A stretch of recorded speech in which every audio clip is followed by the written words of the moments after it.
بسم اللہ الرحمن الرحیم۔ ناظرین، طاہر کھوکھر آپ سے مخاطب ہے۔ میں آج والٹن ٹباکو کمپنی کے باہر کھڑا ہوں میرپور میں۔ تو یہاں ماہ اپریل کے آغاز میں چترپڑی سگریٹ فیکٹری کے درجن بھر غیر قانونی گوداموں سے مجموعی طور پر 7,000 ٹن ٹباکو اربوں روپے کی مالیت کا اور جعلی بنائے گئے سگریٹوں کی بڑی کھیپ سی بی آر نے جے آئی ٹی کے ذریعے، جس میں قومی سلامتی کے اساس اداروں کے نمائندے، محکمہ ایکسائز، انلینڈ ریونیو اور پولیس پر مشتمل جو ہے وہ ٹیمیں تھیں جنہوں نے آپریشن کی نگرانی کی۔ عوامی اطلاع کے لیے اور دلچسپی کے لیے میں بتاتا چلوں کہ ناظرین، 1 کلو ٹباکو سے 1100 سگریٹ بنتے ہیں، جبکہ ایک سگریٹ پر ایکسائز ڈیوٹی 5 روپے 46 پیسے ہے، اور اس طرح کئی دہائیوں سے قائم یہ کمپنی اور اس کی مینجمنٹ شہری آبادیوں میں قائم غیر قانونی گوداموں سے اب تک اربوں روپے کی ٹیکس چوری اور محکمانہ ملی بھگت سے کرتی چلی آ رہی ہے۔ ناظرین، میں وزیر اعظم آزاد کشمیر جناب انوار الحق صاحب کا یہ بڑا اقدام قابل تعریف سمجھتا ہوں کہ انہوں نے محکمہ انلینڈ ریونیو کو فعال بنانے، قومی نقصان کو نقصان پہنچانے والے سگریٹ مافیا کے بڑے مگرمچھوں کو نکیل ڈالنے کے لیے محکمہ انلینڈ ریونیو میں بنیادی تبدیلیاں کیں اور ایسے ایماندار افسران کو تعینات کیا جنہوں نے آزاد کشمیر کے اندر تاریخ رقم کی۔ جناب والا، جیسا کہ میں نے کہا کہ ماہ اپریل کی پہلی تاریخوں میں اربوں روپے کی ٹیکس چوری کو روکنے کے لیے عملی اقدامات اٹھائے، اور وزیر اعظم آزاد کشمیر کے آبائی ضلع سمیت درجنوں سگریٹ فیکٹریوں کو، جن میں یہ چترپڑی کی فیکٹری جس میں میں موجود ہوں،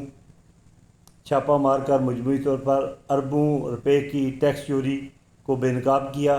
بغیر ٹیکس ادا کیے پنجاب جانے والے ٹرکوں سمیت غیر قانونی گوداموں سے سگریٹ مٹیریل اور دیگر سگریٹ کی غیر قانونی، مطلب یہ کہ بہت سارے دوسرے برانڈ بھی یہاں جو ہے نا بنائے جا رہے تھے غیر قانونی طور پر، اور غیر قانونی سگریٹوں کے جو ہے وہ کارٹن بھی برآمد کیے۔ تو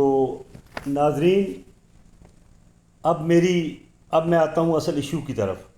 اصل ایشو جس پہ میں بات کرنا چاہ رہا ہوں کہ جب یہ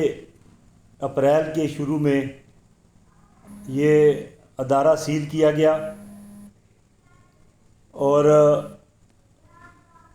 سیل کرنے کے بعد یہاں جو کچھ ہوا اس حوالے سے میں آپ سے بات کرنا چاہ رہا ہوں۔ اس سے پہلے کہ وہ میں بات شروع کروں، یہ ادارہ اب روزانہ 1 کروڑ روپیہ اور مستقبل قریب سے 30 کروڑ روپیہ ماہانہ اور دسمبر سے 35 کروڑ ماہانہ ٹیکس دینے کی رضامندی کا اظہار کر چکا ہے۔ اب آپ اس سے اندازہ لگائیں کہ اگر یہ ماہانہ 26 کروڑ روپیہ ٹیکس دینے پر رضامند ہوئے ہیں، تو اس سے پہلے جو ٹیکس چوری ہوتی رہی ہے جس میں محکمے کے لوگ ملوث تھے اور ان اداروں کے لوگ تھے، پرائیویٹ اداروں کے، تو کس طرح قومی خزانے کو لوٹا جاتا رہا ہے۔ آج اگر ایک ایماندار اور دیانتدار افسر کی وجہ سے اس محکمے میں انقلابی تبدیلیاں آئی ہیں، تو میں سمجھتا ہوں کہ یہ حکومت کی نیک نامی ہے اور جناب انوار الحق صاحب کی حکومت کے لیے ایک اچھا شگون ہے۔ اب میں آتا ہوں اصل ایشو کی طرف۔ ناظرین، سگریٹ مافیا کے اس میگا سکینڈل بارے مصدقہ اطلاعات کے مطابق 30 مئی کو ہائی کورٹ کے فیصلے کو بنیاد بنا کر مقامی انتظامیہ بالخصوص ٹاپر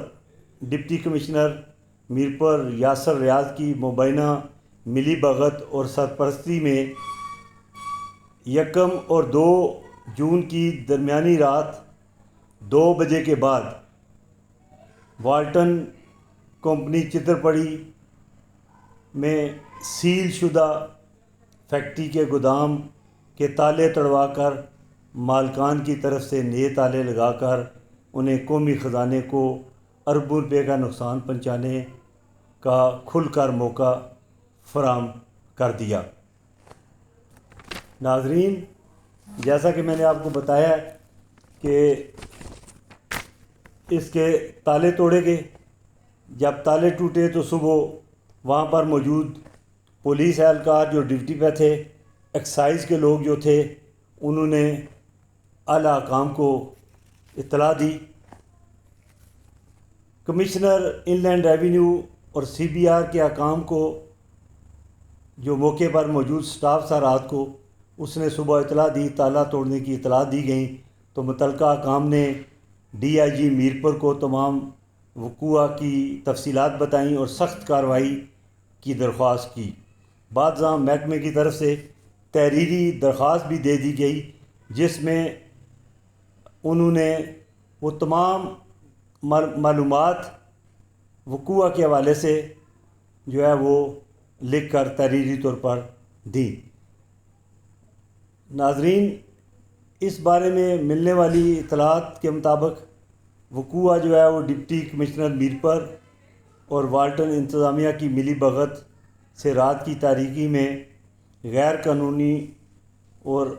اعلیٰ عدالتی حکم کی من مرضی سے تشریح کرتے ہوئے اس واقعہ کی ذمہ داری ایک پولیس کانسٹیبل عدنان پر ڈال دی گئی۔ ڈی سی میرپور کے ساتھ جو سیکورٹی پر مأمور تھا کہ اس نے یہ تالے توڑے ہیں۔ حالانکہ ناظرین، آپ دیکھیں کہ اتنا بڑا پروجیکٹ ہے، اربوں روپے کا مال وہاں پڑا ہوا ہے اور ایکسائز اور پولیس کے لوگ وہاں ڈیوٹی پر موجود ہیں۔ ان کی موجودگی میں یہ کیسے ہو سکتا ہے کہ ایک کانسٹیبل، ایک پولیس کا کانسٹیبل جس کی ڈیوٹی ڈی سی کے ساتھ سیکورٹی پر مأمور ہے اور وہ اپنی ڈیوٹی سیکورٹی کی وہاں دے رہا ہے، وہ کیسے میرپور شہر سے چترپڑی آیا، کس کے ساتھ آیا، انہوں نے وہاں 1 گھنٹہ کیا کیا، پھر تالے توڑ کر نئے تالے لگائے گئے۔ تو میں یہ سمجھتا ہوں کہ یہ ساری کارروائی جو ہے وہ ملی بھگت سے ہوئی ہے۔ اس کے مرکزی کردار جو ہیں، ماسٹر مائنڈ جو ہیں، وہ ڈپٹی کمشنر یاسر ریاض ہیں، جنہوں نے اس واقعہ پر مٹی ڈالنے کے لیے ایک کہانی رچائی اور پھر اس میں ڈی آئی جی صاحب کی طرف سے کارروائی نہ ہونے پر جو ہے وہ یہی کہا جا سکتا ہے کہ وہ ان کی اس واقعہ پہ بھرپور مدد اور سپورٹ کر رہے ہیں، ورنہ ایک کانسٹیبل کی کیا جرت کہ اربوں روپے کی مالیت کی فیکٹری میں جا کر اکیلے اس کے تالے توڑے، نئے تالے لگوا کے مالکان کے حوالے کرے اور پھر وہ مالکان اس کو میرپور بھی چھوڑ کے جائیں۔